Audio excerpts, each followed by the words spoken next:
Good evening, everyone, and welcome to session 6 of Mastering Confident Communication. I'm Joan Stensler, and I am delighted that you are joining me this evening. Tonight, we're going to be continuing with our discussion about the power and importance of listening, and we'll be discussing some of the different aspects of how to become a better listener, what some of your reasons or intentions are for becoming a better listener, and as a result of those intentions, what some of the benefits are that you might derive from being able to fulfill those intentions.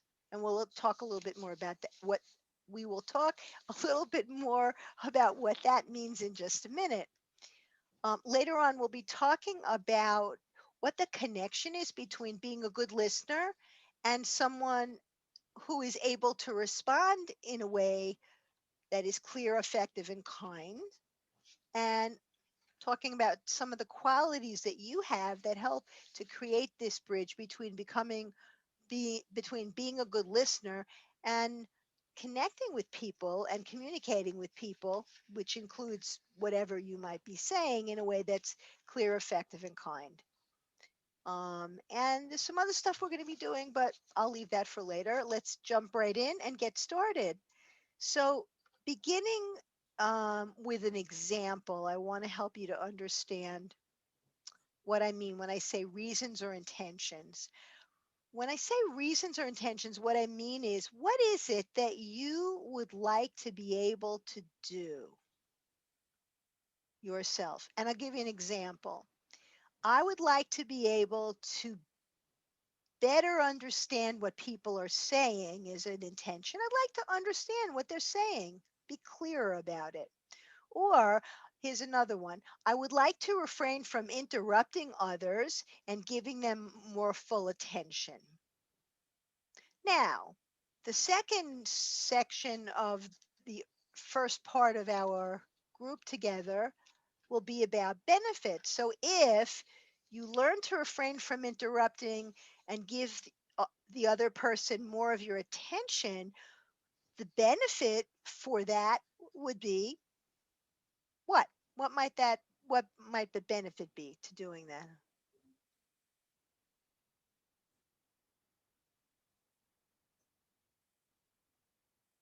Kathy. I forgot I wasn't muted. Um, well, you'll create a stronger connection with the person. You'll be able to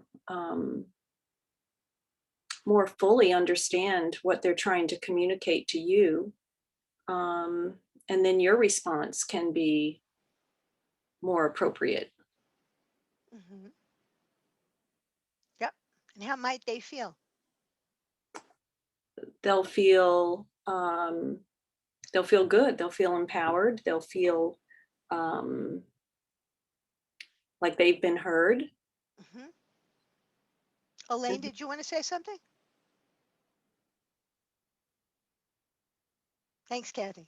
It was similar that, the person would, I think, feel more satisfied that they were heard and Hmm. that, you know, communication was being effective. Hmm. So part of what we're talking about, and as you're saying it, it's helping me to see it this way, is that what you do has an effect. So the benefit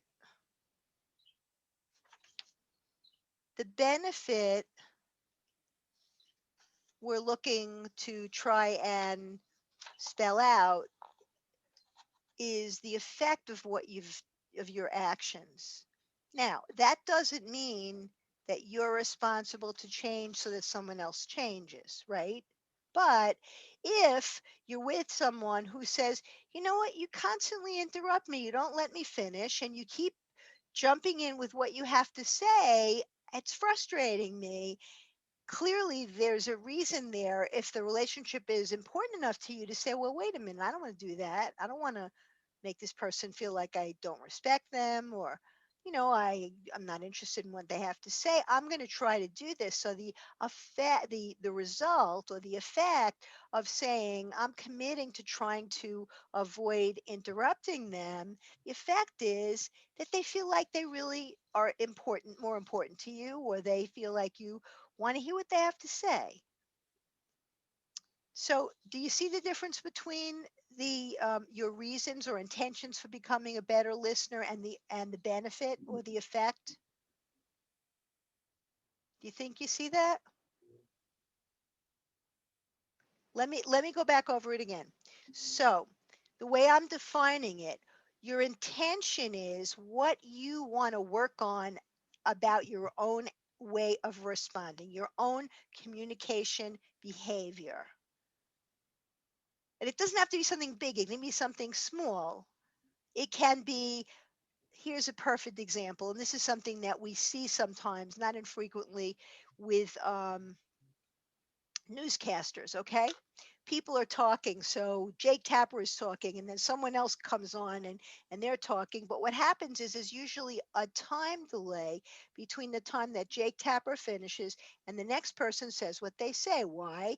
Because with the time delay with communication, with transmission, sometimes the person who's responding can't hear what the other person's saying. So it's not like a back and forth. They can't hear what the other person is saying. And so they purposely wait like 10 seconds and then they respond. Sometimes what happens is, without recognizing it in the moment, some people we talk to, I know I've had this experience, tend to say something and it sounds like they're finished, but then they continue, right? And then they sound like they're finished, and sometimes then they continue even more. We're not talking about anybody's Italian husband, right? I'm kidding. No, seriously. Sometimes we don't really know if we think someone's finished and they're not. So one of the things we could commit to, one of the things we could say, I want that to be my intention, is I want to take a few seconds more after the person's finished to just breathe and just allow myself to absorb what they said, right? And then make sure they're finished and then respond. Now, that could be a very powerful way of making um, of contributing to a positive change in an interaction with people, right?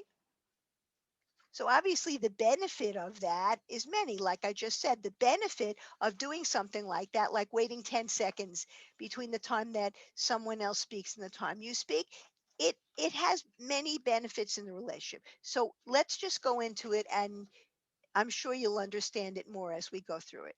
So we're going to begin tonight, and the first question is, what are, and I think I might have actually modified some of the words in this from your original question. This is the question that I have as the first one. What are the reasons or intentions for you to become a better listener? What are your reasons? And remember, when I said it before, I'll say it again. I'm defining reasons or intentions as the things that you feel you'd like to focus on in your actions and your behavior in communication to become a better listener. So whenever you're ready, anybody who would like to share what your reasons are is welcome to do so. Sarah. Um, I'd say mostly to improve my connections with people, to feel more connected to them. I find that, if I'm with somebody and I'm sort of not, not there, I don't feel connected with them. And I'm sure they definitely don't feel connected with me. And then they probably won't feel comfortable, you know, you know, not necessarily just speaking, but be speaking openly with me again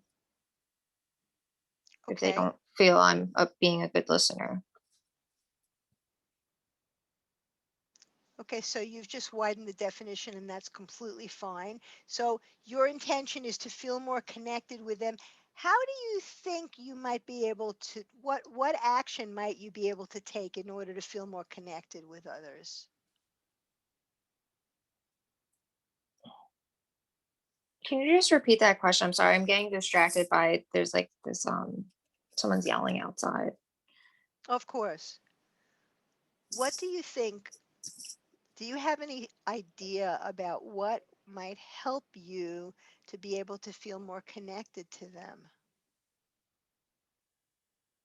Is there anything you think you might be able to do? And again, it might not apply to everybody. It could apply to certain situations where it feels the best to you, right?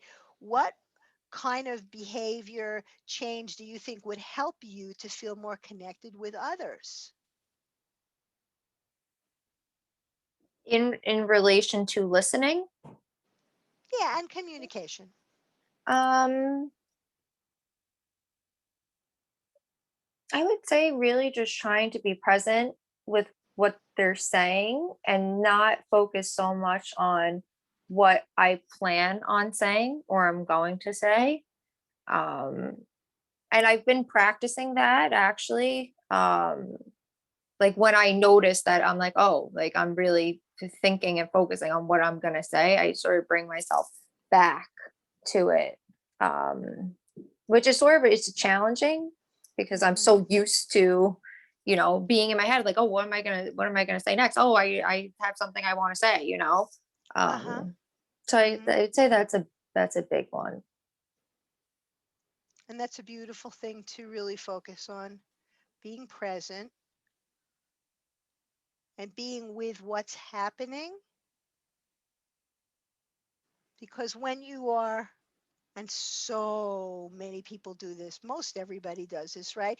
Okay, she's saying this, she's saying this. Oh, is she done? Oh, yeah, okay, she's almost done. Oh, good, I know what I'm going to say. And now I'm going to say it. It's like pull back the bow and the arrow on the archery range. It's ready, set. Okay, I'm going to say what I want to say, type of thing. um, to be able to suspend your focus from what it is you want to say onto being in the moment with what's going on can help you in so many ways. What are some of the ways you think that can help you, Sarah, being present?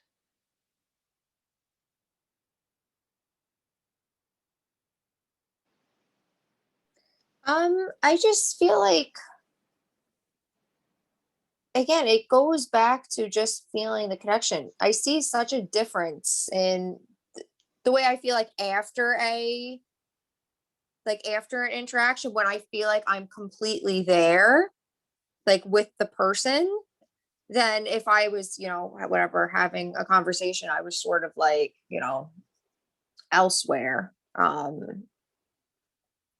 It feels very good to feel connected um, with others when you're communicating with them.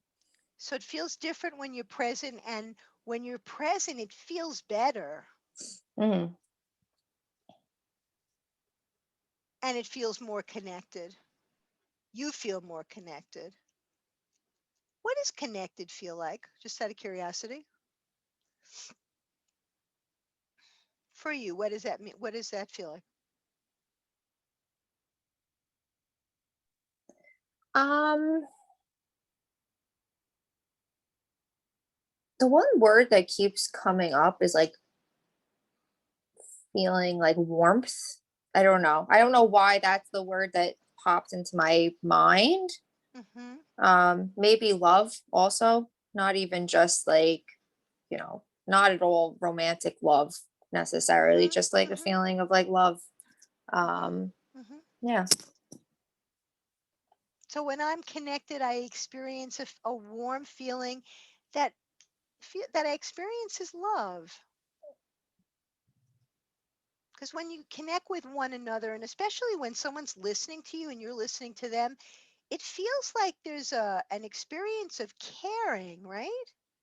They care about me and I care about them, and I'm showing that I care by paying attention. I'm showing that I care by giving them by being present.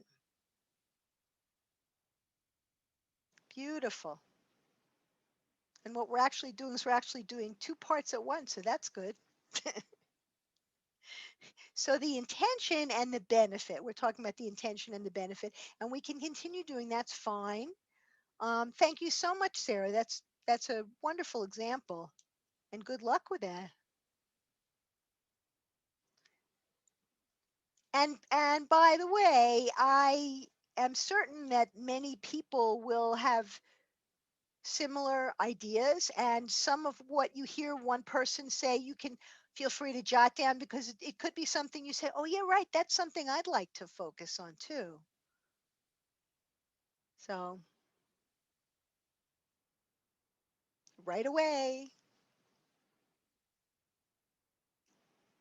who would like to go next?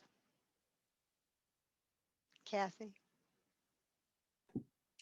So that was exactly what Sarah said, was one of the things that I had written, is just finding this connection with the other person. And I think that goes back to maintaining a focus with that person and not getting distracted. That's one of the things that happens to me is, if the cat runs across the room, I'll like completely, get absorbed in what the cat's doing and not what Jim is saying or whoever I'm speaking with, or, so I would like to work on just maintaining that focus. If someone's speaking with me, I just want to focus on them.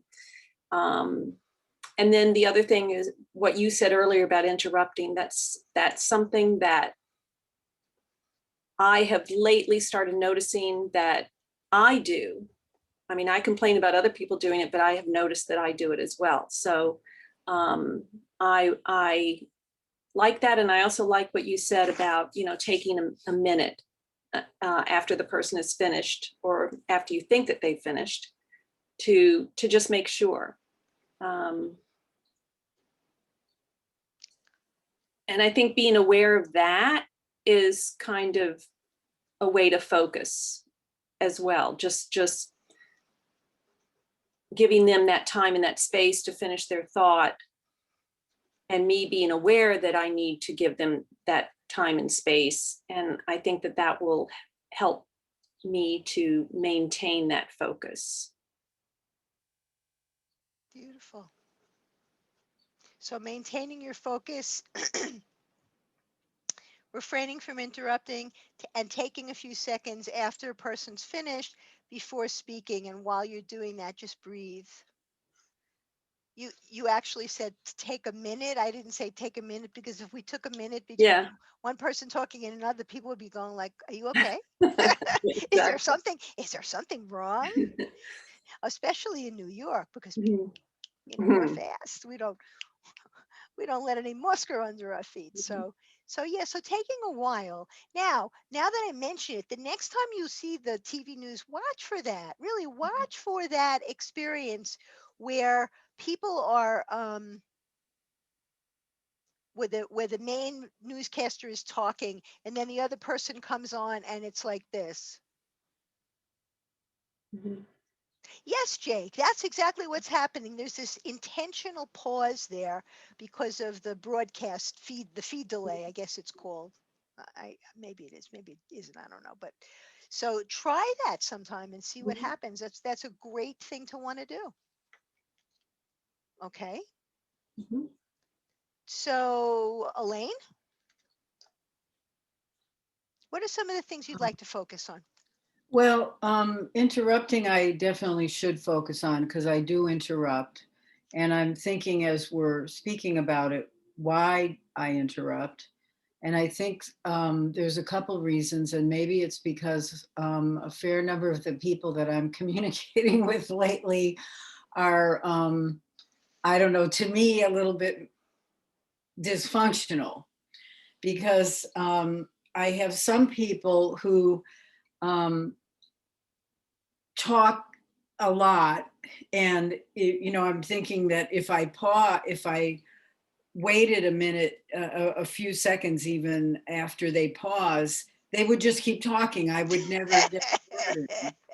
And The I, competitive talker. yeah, I have a few of those, I guess, in my life right now. And so I think one reason I interrupt is either because I feel like they're not going to stop, or they're going to go on and I'm going to forget about the point that I wanted to add to, whatever they're saying at that moment, because Mhm. I'm afraid, the conversations are going to go in another direction and I won't get to make that point. Um, because I think that a lot of times when the conversation goes on, you do kind of lose track. Mhm. Um, and so I definitely have to work on that. And I guess what I need to do is, I'm afraid to, I have this hesitation because I have an anxiety about forgetting the point I wanted to make. So Mhm. I'm trying, I guess, I think in that case, then I'm afraid I would lose focus on what they're saying because now I'm repeating that thing in the back of my head so I won't forget it. I mean, I don't know that that's really going to happen, but I guess I feel there's a little anxiety for me. Um, It sounds like part of what you're describing is, I mean, I don't know. Let's just see how, by show of hands, how many other people have had a situation where someone talks a lot and talks a lot and talks a lot and like doesn't give you segments of something and then waits to see what you have to say, and where they keep talking and then it feels like I got to jump in, otherwise I'm not going to have a chance to share. I know I have. yeah, well, I have that a lot. Yeah. So everybody has. So that's a stressful and an anxiety producing situation in itself. Separate from the idea of I want to get my point in, it's the fact that when someone comes into a conversation in a fast talking kind of way, and if it's someone who's a real talker or someone who's a competitive talker, right? We talked about that a while ago in one of the classes that I offered. They're a competitive talker, you know, they just want to take center stage. So it almost feels like you're you're wrestling with them for the right to say something, and that's very stressful.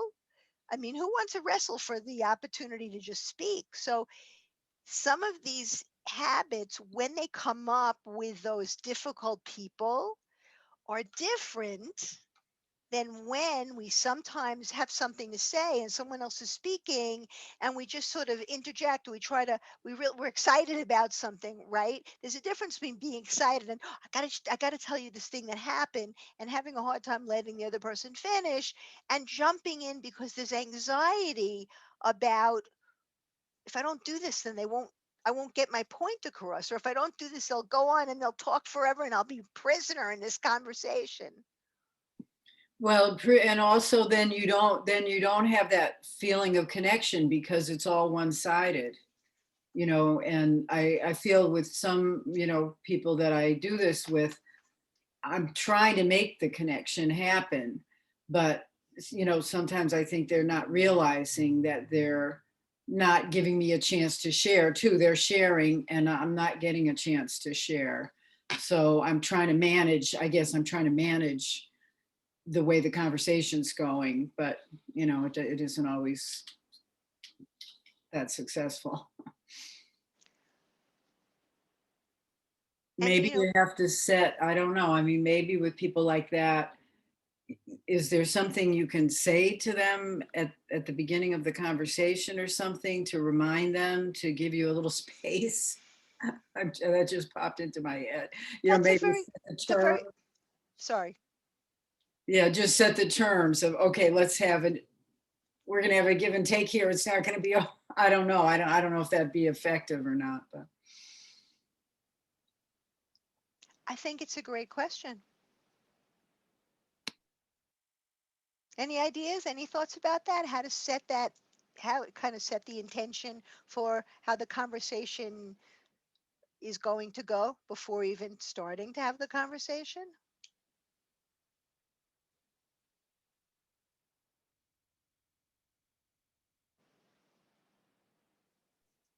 Well, is this a person, like, is this happening with one person particularly? It's a couple people that I know that are not related. Okay, This happens to be one's one of my sisters, okay. and Which one is that? not the oldest one, Okay. the one after me. I have three sisters. And then it tends to happen with a couple of my stepkids. They tend to be, talkers, and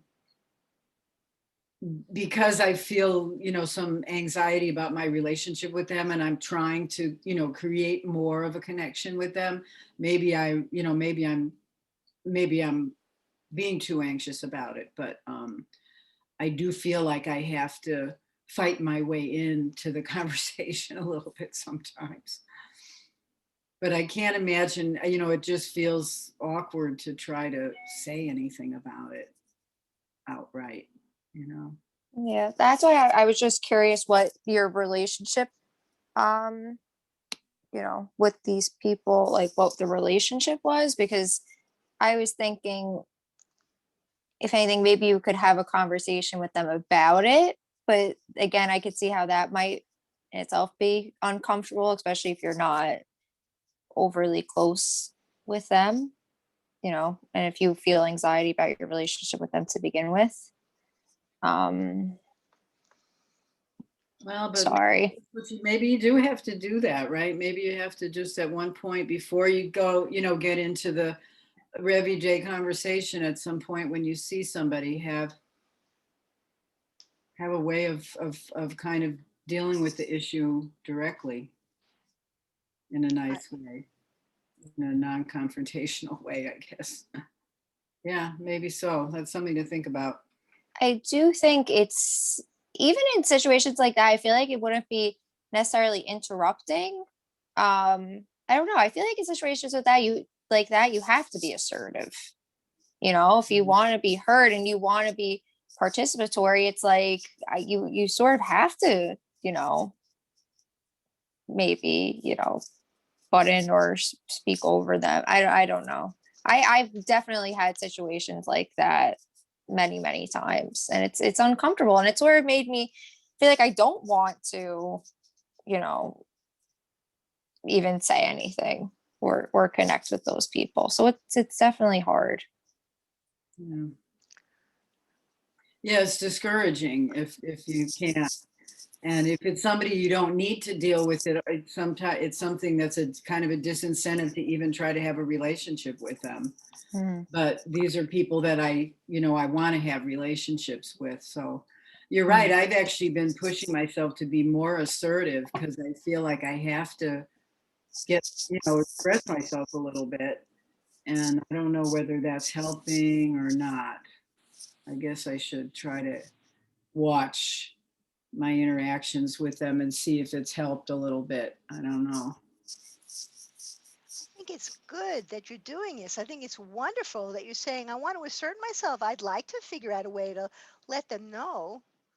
Um, I think the other thing that would be helpful to do when you're with someone and you're trying something different is to take a minute after you've said what you had to say. And if it's not a matter of, oh, they're back to talking to you, but take a few seconds and see how you feel about it. How does it feel to you to do that? Does it feel like a good thing? Do you have a good feeling about it? Sometimes what happens is people have different communication styles. A lot of women, not all women, but a lot of women go like this. You talk, then I talk, then you talk, then I talk, then you talk, then I talk, then you talk. And then I say, oh, here's something that might be helpful. And I say, oh, thank you very much. And oh, something I think would be helpful. Oh, thank you very much. Sort of a back and forth. Not everybody talks that way, and not all women talk that way. Sometimes there are people who believe their whose style is They talk, they talk, they talk, they talk, they talk, they talk, they talk, they talk, they talk, they talk, they talk, they talk, they talk, they talk, they talk, they talk, they talk, they talk, they talk, they talk. And at that point, your head is ready to explode because you can't follow anything else they're saying because they've given you too much information and you're like, what do I do? There were like 15 different points they made. I'd like to try and respond to some of them. I have lots of things I would have said if I had time to remember it or write it down. And now you're like overwhelmed, right? You're all laughing. So I know you've had that experience, you know? So when someone is a longer talker, again, I don't know if Jerry Seinfeld did anything about longer talkers, but that's the kind of thing you're talking about, Elaine. You know, to be able to say, I'm really interested in what you have to say. And sometimes what happens when we're talking is, for me, when someone's sharing a lot of information, it makes it I have difficulty with kind of keeping track of it or being able to hold all that information. And sometimes, and you could say, sometimes when I talk with other people, rather than saying it something about them, when I talk with other people, it's sometimes helpful when they say, you know, they say something and then I have a chance to absorb it or I have a chance to respond to some of it or ask questions to clarify because I'm really interested in hearing what they have to say. It just helps me to be able to stay present with them in the conversation and follow the conversation when I have a chance to reflect back on what I heard and ask questions or make comments. And if people are receptive to that, that would be good because you're talking about yourself rather than them. How does that sound? Yeah, that sounds like a way to do it. You could even just say, well, you just gave me so many things there. I wanted to respond. Yeah, I can kind of see that being a way to make them, because then it reflects back on them to make them realize that maybe they need to break things up, pause a little more. Or Seems like a good way. shifting it back to you, I sometimes have difficulty following everything you're saying and I want to. What would help is if we could, talk a little bit about some things and then kind of just focus on that first and then move forward with whatever else you wanted to share so that I could be there with you. I could be present in the conversation. Yeah. And you could say, sometimes I get a little bit lost. And that's not because I don't want to understand what you're saying. It's because it seems like you can hold more information in a given period than I can.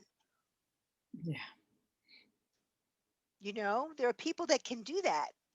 I have a teacher who's remarkable. He's got two doctorates, one in psychology and one in business and marketing and finance. And when I learn from him, I literally feel like it's forcing my head to expand to try to find more space to hold everything that he can say in 2 or 3 sentences. It's like, wait a minute, because he's able to do that. And Yeah. he's brilliant and I like being with him and I like learning from him, but it's sometimes kind of stressful because he's able to layer things. He sees like many things at once in a situation. Then he talks about all of them. And it's like, wait a minute, hold on. Let's go back to the first. Let's go to the second. Yeah. You know, and sometimes those are people that help you to stretch and expand what you can learn. But also sometimes when people do that, it's just too much. Now, one of the other things that would be helpful, Elaine, would be if you could evaluate, the situation and say, wait a minute, is this person someone who tends to speak this way with everybody? Do they tend to speak very quickly? Do they tend to not really? Is it that they're not listening? Is it that they really don't have a an awareness that they're doing this? Maybe they don't realize. I don't know. Or is it with you and maybe it's not so much with other people? And I'm not implying that it's you, by the way, but if it happens more generally, you could see if there's somebody else you both know who might have experienced the same thing. And if you have a close enough relationship with them, you could say, "Hey, listen, I really like spending time with this person. I was just wanting to check in with you because I'm having a little bit of difficulty. I was wondering if you could help me. Sometimes it's hard for me to follow what they're saying. And I want to. I also would like to be able to engage in some feedback with them. And sometimes it's hard for me to know how to, excuse me, how to kind of get into the conversation with them. But do you have difficulty like that too? There are people and families that do that, and everybody, they have a reputation for that, right?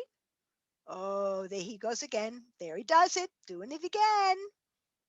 So is it something that's kind of generalized to other people, or is it something that's more with you, where maybe you're someone who's got a lot of good things to say, you got a lot of great ideas, you're someone that takes a little bit more time to get started talking about it, and that's okay. That's who you are. And so when you're dealing with a fast talker, it's very hard because it's like jumping rope with someone that's been doing it in their sleep for 30 years, right? They just get right in and they're jumping and you're trying to wait a minute. How do I do this? How do I do this? You know, sometimes when you're not, there's nothing wrong with being slower about getting into a conversation. Your pace is different. Sometimes when your pace is not the same as the other person and the other person is going ahead of you, and if that's a competitive talker who's going ahead of you, then you really have a challenge. But it's good to try. And you know what? It may work with some people, it may not work with others, but it's worth trying, especially if it's a relationship you value and you want to be able to have a positive impact on. So good for you for wanting to do it. Yeah, I'm determined to keep trying. With my sister, I can't help it. We have to deal with her and try to communicate. So yeah, I like the way you said that. We have to deal with her. yeah.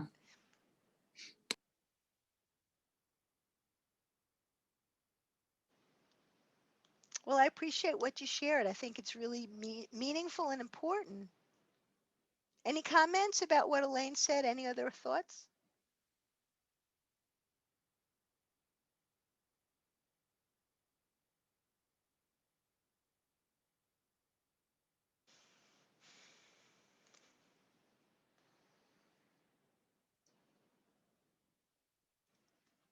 So one of the things that just came to me, I always learn, I love when we do this because I have other ideas that just pop right up as we're doing this.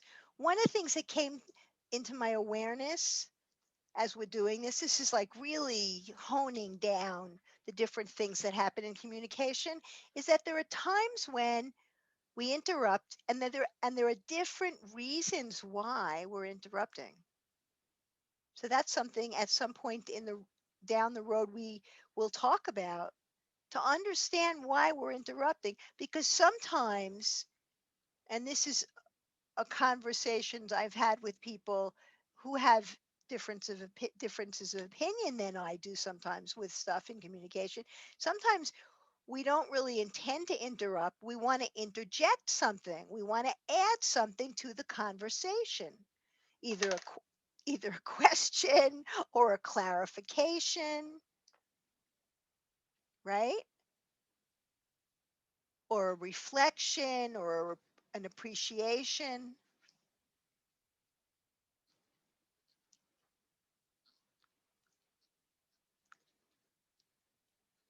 So it helps to have common, agreed upon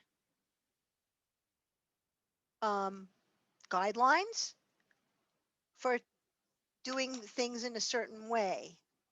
So, for example, you might say to the person that you're with, um, sometimes when we're talking, I have a thought that I want to share, and I don't want to seem like I'm interrupting you. It's a question or a clarification or an appreciation. And I'm wondering if we can come up with a sign, right? Can we come up with a sign that either of us can use, right? That either of us can use for an interjection. So, I'm making it up. So if someone is talking, the sign might be something like, just to let them know that there's something you want to say. And what you can do is you can set up a guideline where you say something like, if either of us want to interject something, rather than saying, can I say something? Because sometimes that triggers people like, no, you can't. I didn't ask you to speak, kind of thing. And you don't want that kind of tension, right? So you can make an agreement that if either of you wants to say something or interject, or maybe you want to clarify something, that's important too. Like you want to make sure you're on the same page with what they said. Let's say you go like this, and maybe the agreement is when either of us goes like this, the person speaking will finish their last thought or finish the sentence. And then the other person will say, I just noticed that when you said that, it made me realize that that issue is very important to you. Or I have a new appreciation of how you feel now. Or a question, whatever it might be. So, and that's something you might not be able to do with someone you're not as close with. Someone I know told me today that when her husband was acting in a way that was just impossible, and he knows it, but in the moment he may not know it, they made an agreement. The agreement was, if you act in that way, she used a different word for it, but I'm not going to tell you the word. When you act in that way, what I'm going to do is I'm not going to say a word to you. I'm just going to stand up. If I was sitting, I'm going to just I'm going to walk away. That's what I'm going to do. I'm going to get up and I'm going to walk away. And you know what is going on for me when I do that. And her husband said, okay, because they've been married a long time and they've done a lot of therapy together. And he understands that there are times when he acts in a way that is not very workable, but he gets into that place, and she just said that's what she's going to do. So finding a way to set guidelines that way would be helpful. You like that, Elaine? Yeah, I guess, yeah, that sounds like that makes sense. Right. On the phone, it'll be harder to do, but when you're around the person, but I like even, just to do a little hand signal sometimes if they're, seeing you, that can, I think that it's not, I don't think it's impolite, Hmm. And especially like you said, if it's someone who, you have a lot of interaction, somebody you know pretty well. Yeah, it's an idea. and if it's somebody with whom you have a strong enough relationship where you can very quietly say, may I say something? Can I share something? Yeah. Some people don't want to surrender the conversation. And I will call those people the kidnappers because sometimes, actually, that's not true. I think there are different kind of kidnappers, right? I think there are kidnappers who monopolize. That's one of the kind of kidnappers, all right? One of the other kind of kidnappers is a person who redirects the conversation in their direction. Have you ever had that happen? You're talking to somebody, you're saying stuff, and all of a sudden, before you know it, they just took it somewhere else. How pleasant is that, right? Hey, wait a minute. That's not what I was talking about. Hey, wait a minute. That's not what we were saying. How did we get over there? Oh, I know. You took us there. Did I ask you to? No. Right? So, but we're not talking so much about that kind of thing, even though those are different ways people can respond. We're talking about people who may be doing it just because they're used to it, you know? There are people who talk on the phone all day. They're very equipped to do it. They're financial people, for example. They may talk very quickly and they may go from one thing to another, to another, to another, to another, to another, to another. And they're used to doing that and having the other person on the phone just listening. So you got to know who you're talking to. You got to know what their communication style is, what they tend to be like with other people. And you can figure out what you want to do. You said you had something you wanted to do, you needed to do with family tonight, Elaine, because it's 25 after 7. Yeah, I'm gonna have to get off now, but it's nice seeing everybody, and this was a helpful conversation so far. Thank you. You're welcome. You'll get Bye. the remaining part of it on the replay. Okay, yeah, I'll listen in. Yeah, thank you. Thank you for Bye-bye. sharing. Bye. Bye. Speaking of monopolizing, I have a bad habit. I start talking and then I just keep talking. So I'm going to be quiet now and invite the two of you to share any comments you'd like to share.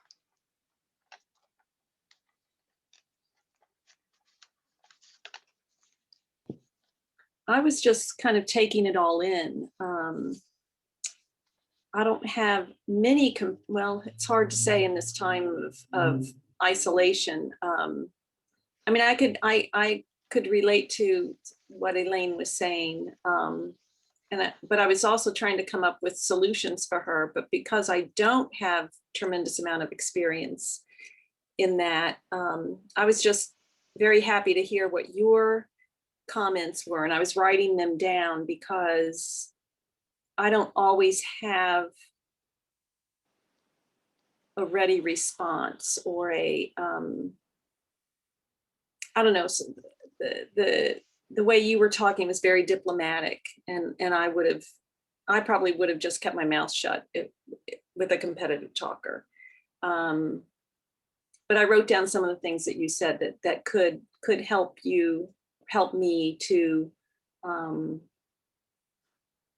feel more comfortable voicing my desire to speak when someone else was monopolizing conversation. Mhm. And So it's easy. Sorry. I took some good notes. That's all. And it's easy for me to say because I'm not in a situation right now. I'm talking theoretically. Trust Mhm. me when I say when I'm in a situation, it's harder for me too. It's harder for me too. Especially when you're dealing with someone who's just not listening or who takes over. Right. That's my entire family. So they're all that way. Very competitive. So, I think with my family, it's more filling up the time, the space, the void exists between sentences that people share. It's completely the opposite. there's a lot of silence. A lot of silence. Mm, So interesting. I fill it up by asking questions. And my sister commented a couple years ago, "You ask so many questions." And I said, well, that's how you learn, and that's how you get people to share. But I also know that no one ever asks me any questions. So then that kind of feels weird. And so I thought, well, if I keep asking the questions, they'll figure out, you can, that's how you learn things, but no one's picked up on it yet.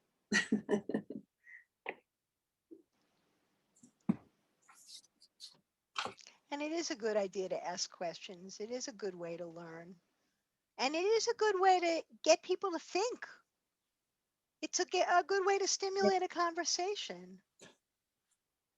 If that person's just quiet and they're not going to say anything, well, that's, uh-oh.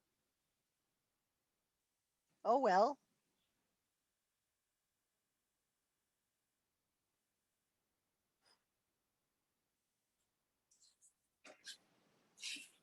So, what is the connection? I had planned on doing breakouts, but it's just the three of us. So, well, let me ask you, do you want to do a breakout, the two of you, for 20 minutes? It's up to you. I like I mean, there's just three of us here. I think that this is fine. Are you okay with that, Sarah? I agree. Yeah. Okay. Okay. What is the connection between being a good listener and being someone who is able to respond to others in a clear, kind, and effective way? How does listening help you to respond more effectively to others?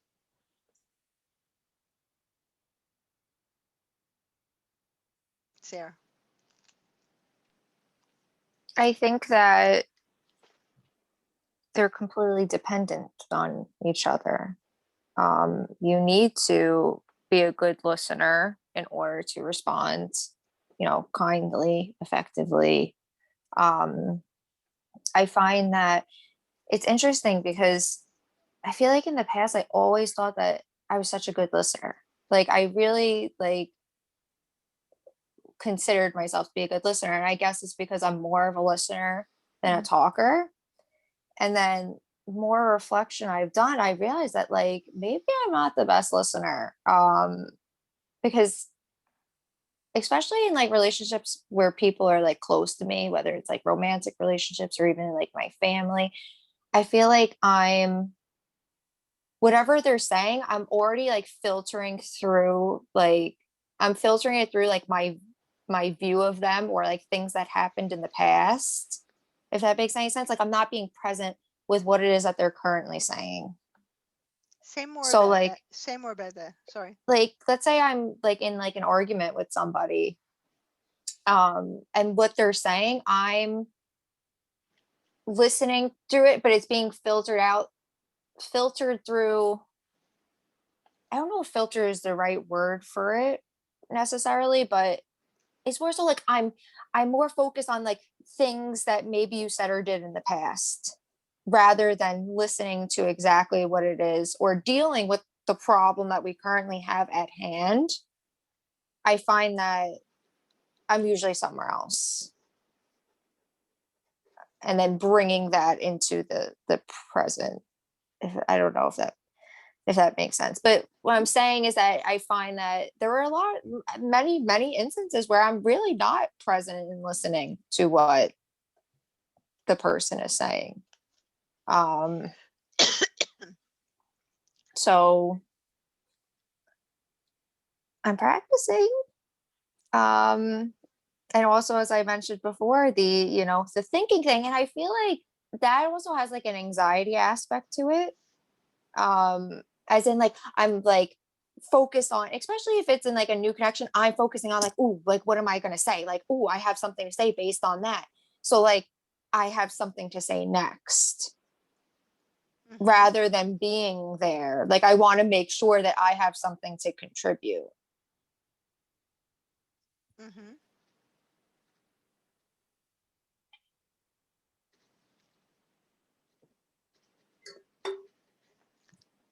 So there are I a feel lot like I of just went on a tangent. no, yes, that's some very interesting things. Mhm. There are a lot of reasons why you may not be listening, why any of us may not be listening. Some of it's that we may be distracted. And as Sarah said, some of it for her and others is about focusing on what you will contribute. Um, the other thing is it depends on where you are. If it's a work situation or if it's a tense family situation, how will I sound or how will I come across? Especially if it's a situation where there's been contentiousness in the past. It's very hard to be present when you're dealing with someone you don't feel safe with or you anticipate a problem with.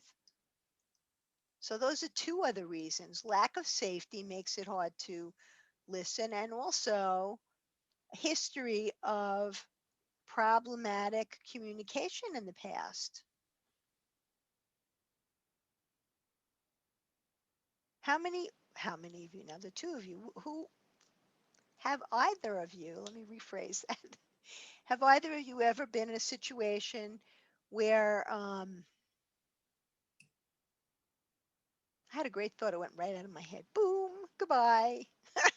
Give me a minute to see if I can retrieve it. How many of you have either of you dealt with someone who starts talking about something, and then you make a comment with respect to what they're saying in relationship to it? They don't say anything in response to what you're saying and goes right back to what they were saying and keeps going back to what they were saying and back to what they were saying. Yeah, that's an example of a situation where it would probably be very hard to continue listening after a while because it feels like the other person is not listening to you. So when the other person is not listening, that's another reason why you would have less motivation to listen. Now let's go back to where we were before, a little bit, in a little while before. Kathy, for you, what do you see the connection is between being a good listener and being able to be more responsive to others in a clear, kind, and effective way? Well, yeah, I agree that they go together. But I think that if you're a good listener, you're able to focus in on this person, and you're able to see body language, see the other types of communication that they're sharing besides verbal.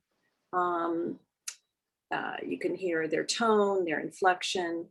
And I think that that makes you better able to understand the emotion that's coming from whatever they're trying to tell you.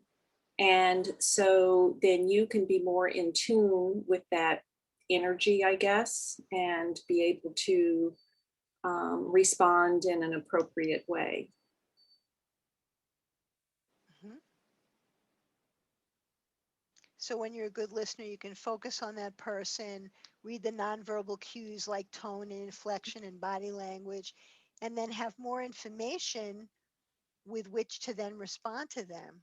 Right. And then I think you're more helpful and more supportive.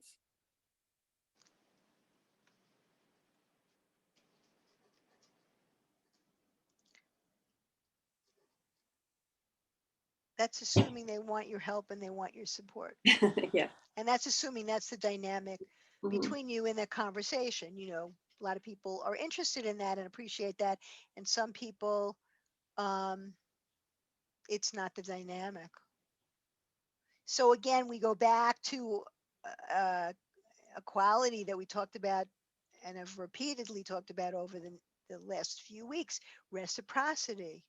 Mhm. There's Mhm. an understanding and an agreement to show up for each other in a certain way and be present for each other in a certain way and listen and pay attention, and there are guidelines for this which are important, and a lot of them are nonverbal. A lot of them, excuse me, are not stated, but when you can come up with guidelines it can be very helpful. um, what are some of the qualities you feel that you have that help bridge the experience of being a good listener with being um, someone who's able to respond to others in a way that's clear, kind, and effective? This is moving into the assertiveness piece, which we're going to begin to talk about next week. Mhm.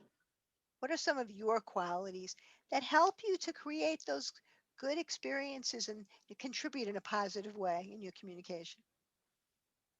Well, I think for me, I feel like I'm compassionate and that I have patience, and I have a desire to want. I have a desire to understand the person and what they're trying to communicate.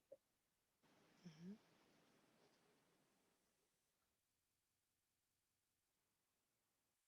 How important are those? Compassion, patience, and a desire to understand. I think they're very important.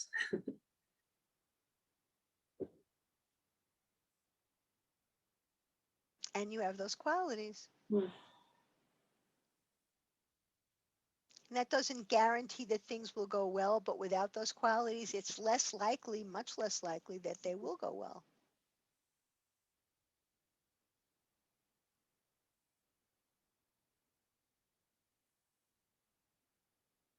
Sarah, what about you?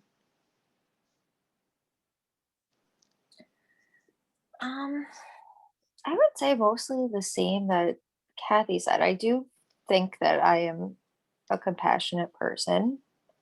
Um, I think that I have a lot of empathy. Um,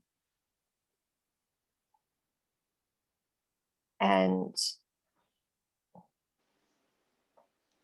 I do like, I love feeling, as I like clearly mentioned earlier before, like I love feeling connected with people. Like I like forming like genuine, I don't like shallow relationships, you know, like I like having open and genuine conversations with people. Like I feel like I thrive off of those. And you know, listening and being attentive is extremely, it's crucial in order to form those, you know, connections. So So your contribution to the your contribution to laying the foundation of the relationship comes from that desire to be open and genuine. And the benefit of it is that the chances of having, a more satisfying experience in the relationship is much greater if you're dealing with someone who's capable of doing that, and if you're dealing with someone who wants to do that. And when you are, it's warm, as you said, and it feels like love, right? There's this feeling that's so wonderful when you connect with somebody. It's like nothing else, right? We all need it. We all desperately need it. And it's something that's been a very big part of our lives that have been very challenged the last year because we haven't been able to be with each other in person. And sometimes there are people we are very happy we're not with in person because we can't be. And so that's okay with us, which is a whole other conversation. But when it feels good, it's like nothing else. It just, right? So it's about cultivating the willingness to be present, right? Cultivating the willingness to be present and really knowing that everyone here, everyone in this group has really good intentions, right? I saw it say we all as in everybody, but that I'm not going to do that. I'm just going to speak about everybody here. We have good intentions, and you know what? Sometimes we forget. So it's very important to be patient with ourselves and patient with the process of examining the situation and determining what it is that we want to focus on. So, in the time that remains here tonight, I'd like to ask you to go back to what you said earlier about um, what your intentions are. And I can go back to it with you if you like. Mhm. Um, and then see if there's a specific situation in which you'd like to practice that intention and hopefully have that intention um, create the positive effect that you would like it to create. So let me go back over it because Sarah, I don't know if you're looking at something else, but let me share with you. Go ahead. Can't hear you. And you're not muted. I don't know why. We can't hear you. oh, I was muted. I didn't realize. But Oh, okay. No, I was just looking at the form, but I am a little confused with the question as well. Okay, so let me go back go over what you said in the beginning. In the beginning, you said, um,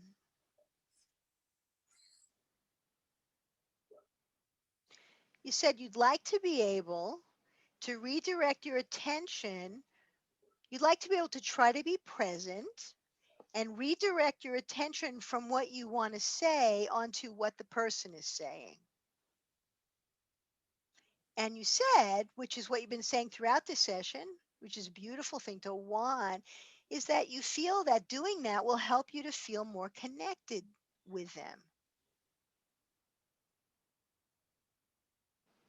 Is there anyone, and I'm guessing the answer is probably yes, with whom you would like to practice um, manifesting that intention and that benefit? Where would you like to try this, in other words? Don't pick the most difficult person because that's not a good place to start.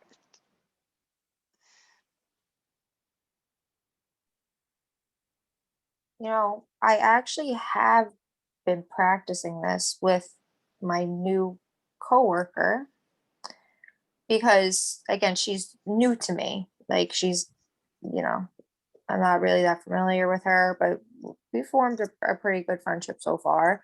Um, and I noticed that desire to, when she is speaking, I do notice a desire, like, well, what am I going to say?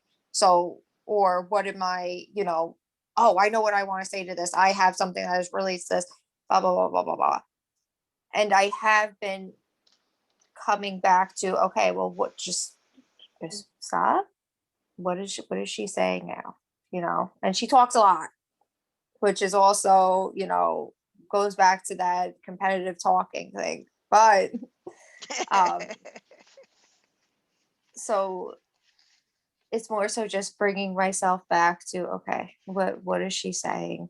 And so I've been practicing with her. I suppose I could continue doing that a little bit more because it is an easy one. It's not like, you know, someone I'm in like a conflict with or anything like that. That would definitely be way harder. But Mhm. yeah. Beautiful. So that's great that you've found someone you've become friendly with at work and that you've been working on this with. Hmm. Have you been having that warm feeling when you're with her sometimes? Um, It might be not too, yet. I would Not say it might yet. be too early. Um, like after we finished talking, like I feel good. I'm like, "Oh, that was a nice conversation, It was, Hmm. um, but yeah, no, we're not definitely not that level of, getting into anything too personal or anything like that. Yeah, well, just, you could have a warm feeling about sharing something about a client. I've had that many Yeah. times over the years with colleagues. You see it the same way. You want to help them in the same fashion. Your heart is in the same place about how to approach someone. Especially if you're working with clients and there are people who are very caring and really want to help, and maybe the person's not the easiest client to deal with, and other people might say, oh, they're a pain in the neck, and you say to yourself, yeah, they're a pain in the neck, but I like them anyway and I want to help them. Right? Yeah. So that's one way you could feel that connection without it being close and personal. But that's Yeah. wonderful. That's wonderful. One of the things that might be helpful, if someone is sharing a lot, let's say they're sharing about themselves and they're saying, oh, and I went here and I went there and I did this and I went to school and whatever. To say, one of the things that might be helpful if someone's talking a lot is to say to them, would it be okay if I ask you a question? Mm. As a way to, ask them for the little space, and then say something like, I'm wondering if I could check in with you just to make sure that I'm following you, that I'm understanding what you're saying. Now, sometimes it's not really necessary for that, but can I check in with you about that? And if it's a situation where the need for understanding, I mean, it's not that the need for understanding is unimportant in other situations, but if the need for understanding is particularly important in that situation, you can say something that we therapists say all the time, and it's something that's really helpful. Can I reflect back to you what I think I heard you say? Can I reflect back to you what I think I heard you say? In some situations, that can be very helpful. Sometimes we reflect back what we think the person says, and they say, actually, that's not what I meant. Oh, okay. Can you tell me what it was you meant? Helps people who are receptive to that way of engaging in conversation to feel like you're really, really interested in them. Like, wow, you know? So cool. Thank you, Sarah. Kathy, what about you? Yeah, so I think we talked about working on not interrupting and trying to stay focused and not distracted. Um, so I'm going to choose Jim because we communicate every day, and yeah, he'd be easy for me to, as long as he's not talking about something boring, then I'm okay. um, yeah, and I was thinking about it today actually, and that's when I realized, I was thinking about some of our conversations, and I realized I do interrupt him as much as I accuse him of interrupting me. So that's something that I'll definitely try to be aware of, and then try to maintain my focus so that I can give him my full attention. Sounds wonderful.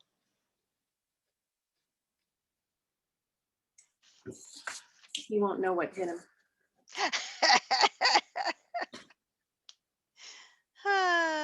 He'll be very pleased, I'm sure. He will. He will. And sometimes when you do this, without saying anything directly about it, but when you do something like this, it just changes the energy between you. And all of a sudden it's like, oh, there's space and silence there. Wait a minute. It it it makes it necessary in a good way for the other person to sort of adjust to that, Mhm. you know? Yeah, yeah. And I can see that already happening, even just in our communication. I mean, since we've been quarantined this whole past year, our whole communication style has changed a lot, um, for the better. So yeah, I can definitely see that happening. And I have found that I have more power than I ever thought I did in this relationship, which is kind of interesting. I was always waiting for him to make certain decisions or do certain things, and I've learned lately, not well, the last year, that he's kind of following me, and it's really weird. And as I've asserted myself more, he's just kind of gone along, and that's not the dynamic I thought existed. um so yeah, a lot of interesting. And I don't know if it's actually how we operated or how I perceived we operated. So but it's all good. Wonderful. Wonderful. We have a couple of minutes, and what I want to do, give me a minute. I'm going to share my screen. She said optimistically. Let's go over this. This is about the healing power of listening, and this is the process I've come up with a set of steps that delineate the process of listening and some of the ways in which it impacts you and others. So we begin here with the arrow that says problem. It's often a problem when we're in relationships and speaking takes over. There are often negative interpersonal reactions, people reacting negatively toward one another. It's important to understand what the impact is of the poor listening and look at why it is important to listen, which is what we've been talking about the last couple of weeks, how it helps, why it's beneficial. Also, talking about what the benefits are of becoming a great listener and looking at what helps us to develop motivation to listen and also what discourages us from listening. The key in all of this is everything we've been talking about for quite a while now, even before the last couple of weeks. It's about making a commitment to doing things in a way that will work better. And in relationships, finding places and relationships with people that where there's reciprocity, where you can practice together with one another, where there's an agreed upon um, there's an agreement that you're going to practice together, as a result of which you deepen your understanding, you strengthen your relationship, and Mhm. you can transform your relationship.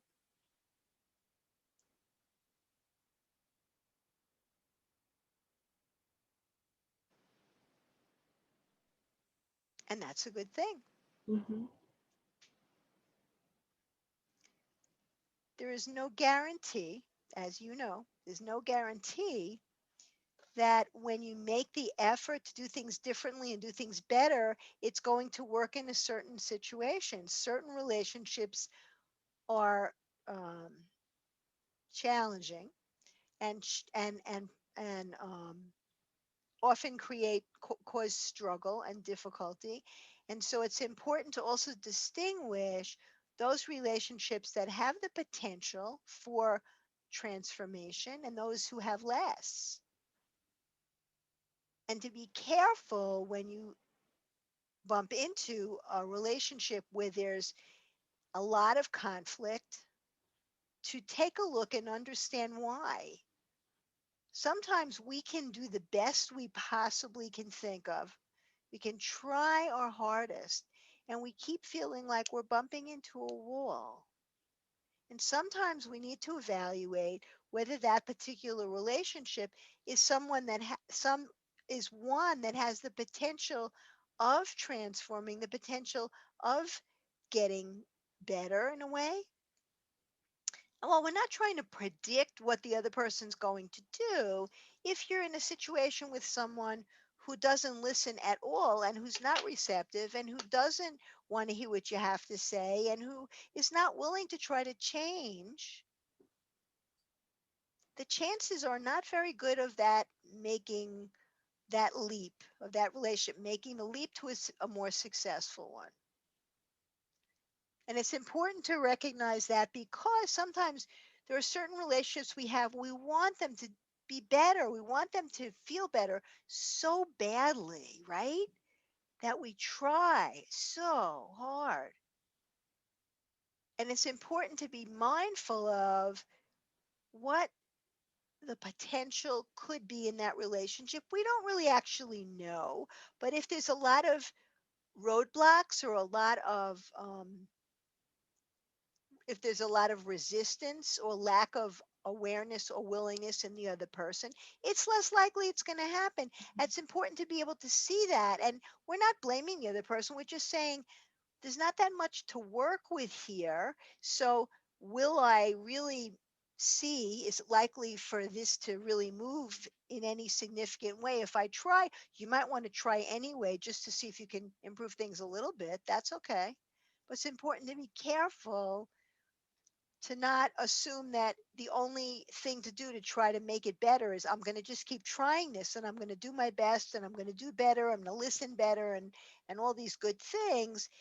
If you do, and if you do that and it still doesn't feel like it's going anywhere, it may be because the potential in that relationship is not as high as the potential in another one. So then the question is, you know what? I want to find relationships where I'm more satisfied. And as Sarah said, as you said in the beginning and throughout the session, and I love this, I love the way it feels when I connect with people. That doesn't mean I love the way it feels when I connect with people who aren't listening to me, who aren't being respectful. I love the way it feels when I connect with people where there's some shared appreciation of how we deal with one another and a willingness to try to find a way to make things work when we're engaged with one another. Because that's really ultimately where the most satisfying kinds of changes will happen. When you bring yourself to it with awareness and you make a commitment and make a promise to yourself because you want to, that you're going to try to carry out that intention in the way you act and remind yourself. Often the benefits that you reap from that will be just so wonderful. And you'll find yourself, as Sarah said, getting that warm, loving feeling. Who wouldn't want that?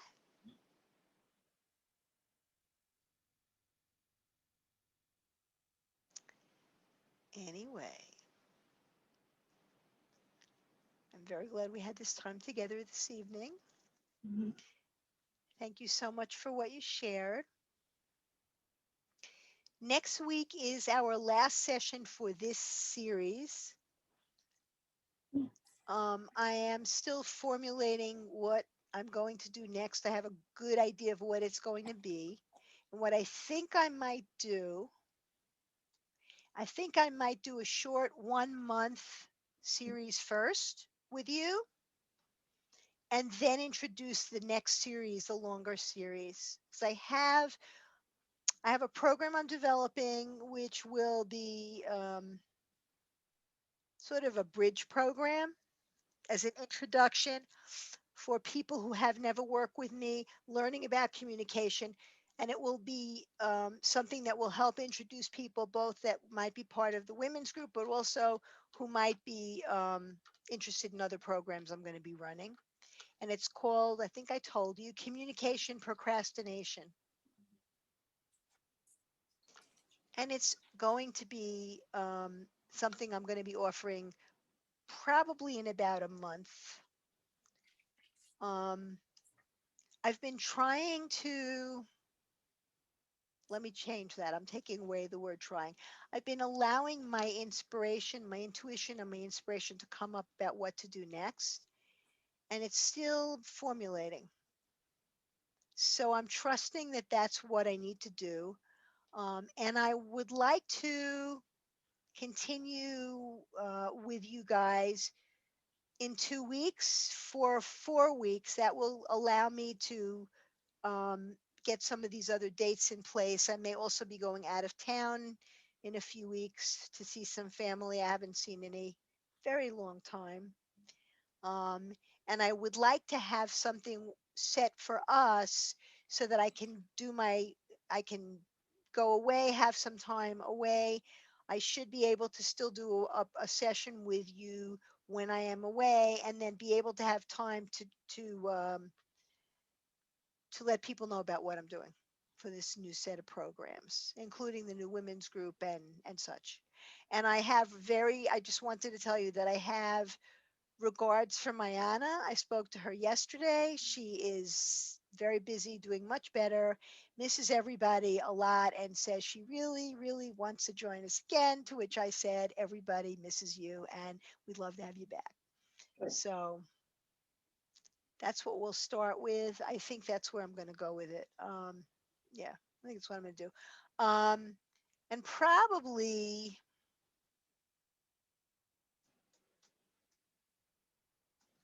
thinking 4 weeks on assertiveness, 4 weeks on assertiveness, how to figure out what you want to say, how to say it,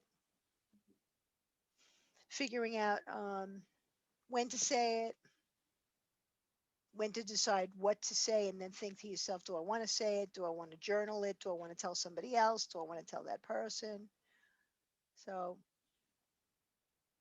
I will be back in touch with more information and still have the other program in mind.